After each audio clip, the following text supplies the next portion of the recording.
провода, друг по рукам, телефон на все голоса говорит пока.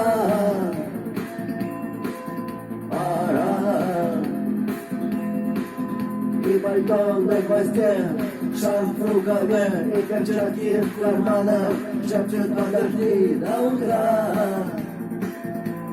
До утра. Но странный стук зовет дорогу.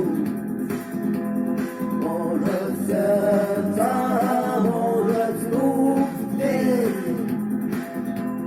И когда я обернусь на дороге,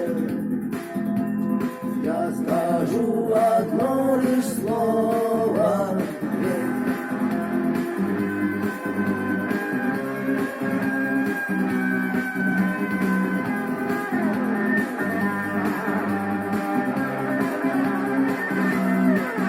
И опять на вокзал, и опять к поездам, и опять проводник выдаст белье и чай.